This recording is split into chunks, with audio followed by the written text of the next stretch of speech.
नमस्कार दोस्तों, चलते हैं। आज देखते हैं अगला सवाल हमारा क्या है। ठीक है, सवाल कुछ ज़्यादा इसमें मिल रहे हैं आपको, लेकिन कोशिश करेंगे कि जल्दी से सवाल सॉल्व हो जाएं और हम चलें अगले लेसन पे, क्योंकि केमिस्ट्री भी हमको पढ़ना है। तो चलिए शुरुआत करते हैं। आज का जो अगला क्वेश्चन है वो ये है,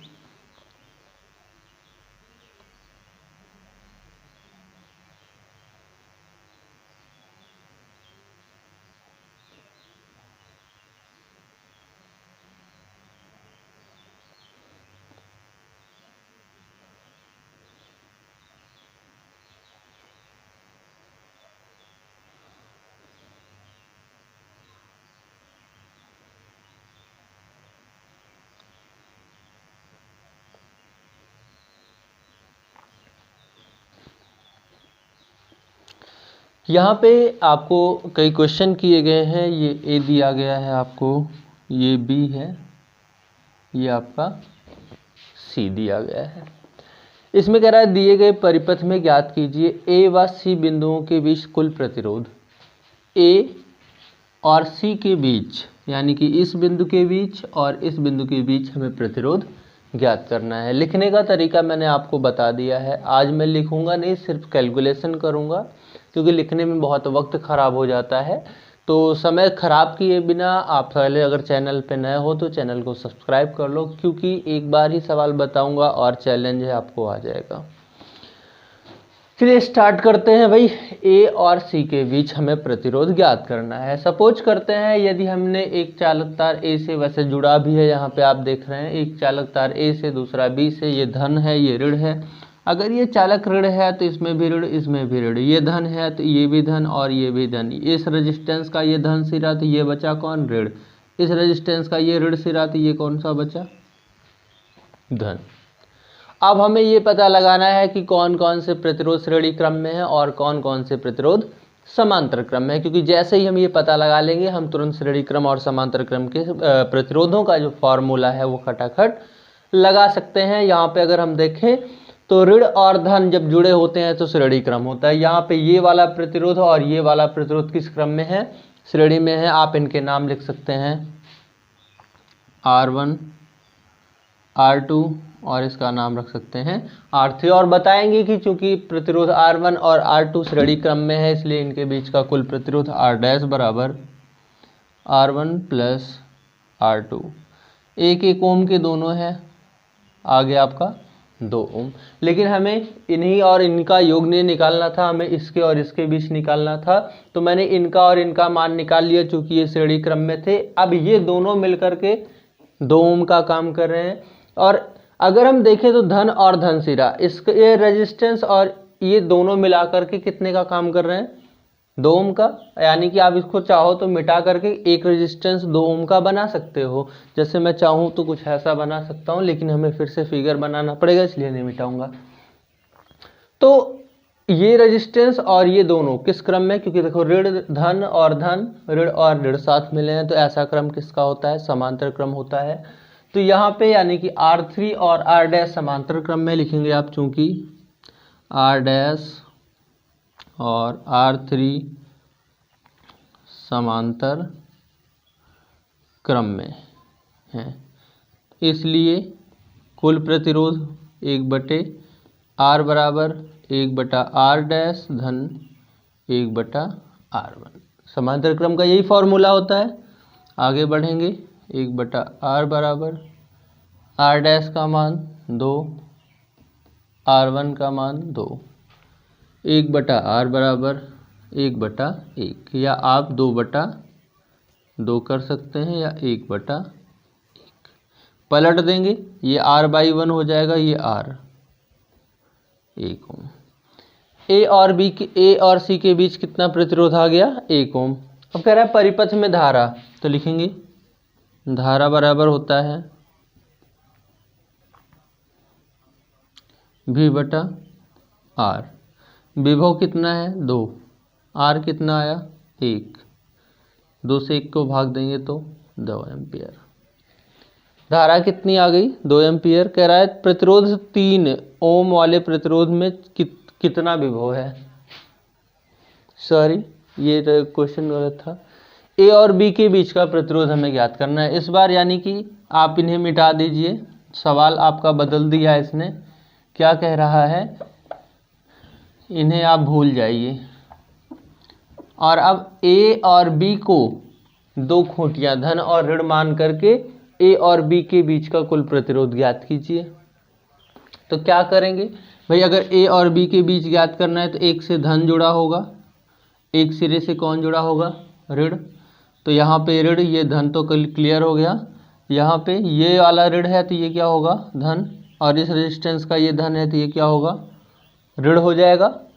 अब यहाँ पे देखें तो ये वाला प्रतिरोध और ये वाला कौन से क्रम में है, श्रेणी में, क्योंकि धन और ऋण इसके एक साथ जुड़े हैं। और धन धन ऋण ऋण, यानी कि इन दोनों के साथ ये वाला किस क्रम में है, समांतर। तो सबसे पहले R2 और R3 को बताते हैं, लिखते हैं चूंकि R2 और R3, चूंकि R2 और R3 समांतर श्रेणी क्रम में है, श्रेणी क्रम में, इसलिए कुल प्रतिरोध R डैश बराबर, क्योंकि अभी टोटल नहीं निकाल रहे हैं, तो ये हो जाएगा R2 धन R3 2 धन 1 बराबर 3 ओम। इन दोनों का कुल प्रतिरोध कितना आ गया, 3 ओम। अब ये वाला प्रतिरोध इसके साथ किस क्रम में है, समांतर। तो लिखेंगे चूंकि R डैश और R1 समांतर क्रम में है, इसलिए प्रतिरोध 1/R is equal to 1/R dash plus 1/R1। R dash का मान कितना आया है भाई, 3 ओम। R1 का मान कितना है भाई, 1 ओम। जोड़ेंगे तो ये हो जाएगा 3 1 4/3, पलट देंगे R बराबर 3/4 ओम। ये हो जाएगा उत्तर आपका, ठीक है ना। इसी तरीके से अगला क्वेश्चन हम देखते हैं। अगला क्वेश्चन भी ऐसे ही है, इसको मैं नहीं बताऊंगा, ये आपके लिए होमवर्क है। मैं फिगर बना दे रहा हूँ, आप इसे होमवर्क के तौर पे नोट कर सकते हैं। चलिए फिगर आप देख लीजिए।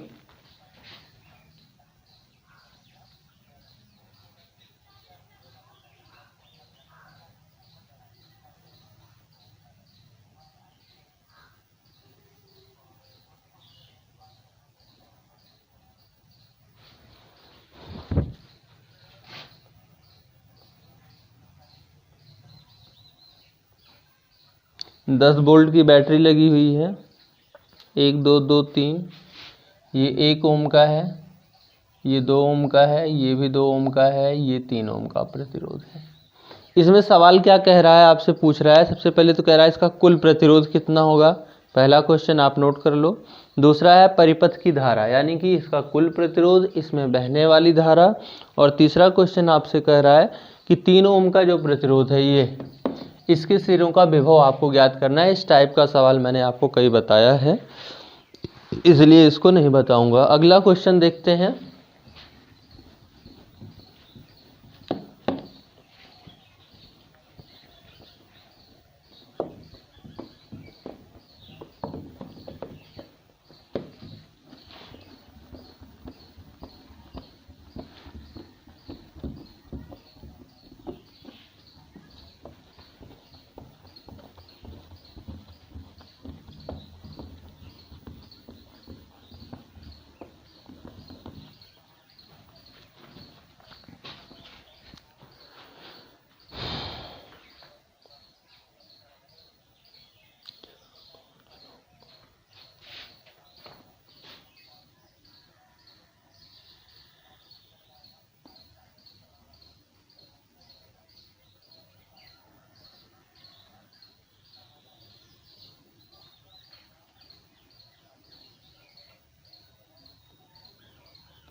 ये है आपका सवाल। इसमें क्या आपसे सवाल कर रहा है, सवाल को अच्छे से सुनिएगा, नोट कर लीजिए यदि आपके पास बुक नहीं है।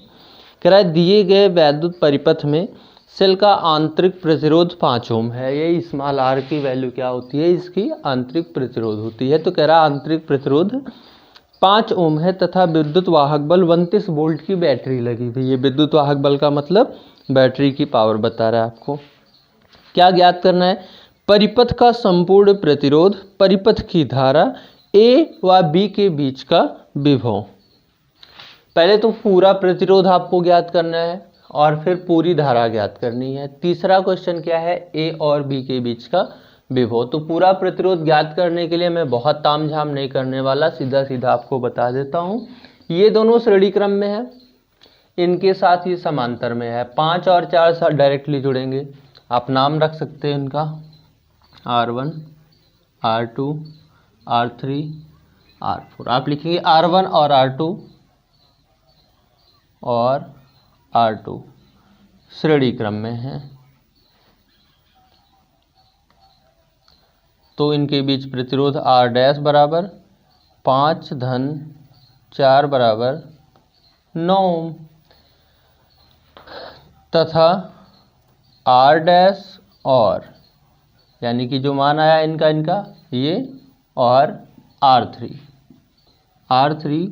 समांतर क्रम में है, समांतर क्रम में, इसलिए इनके बीच का प्रतिरोध R डबल डैश निकालेंगे तो ये हो जाएगा 1/R डैश प्लस 1/R3।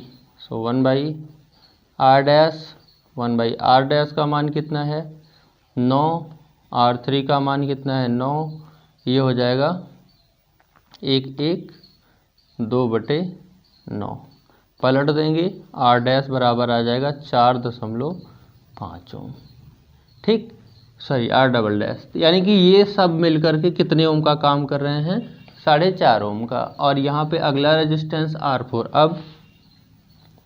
अब R डबल डैश और R4 और स्मॉल r यानी कि सेल का आंतरिक प्रतिरोध, ये भी ये और ये सारा श्रेणी क्रम में है, श्रेणी क्रम में है। इनके बीच का प्रतिरोध अब R बराबर निकालेंगे, टोटली निकालने जा रहे हैं 4.5, 5 और 5, तो ये हो जाएगा 5 5 10 4 14.5 ओम।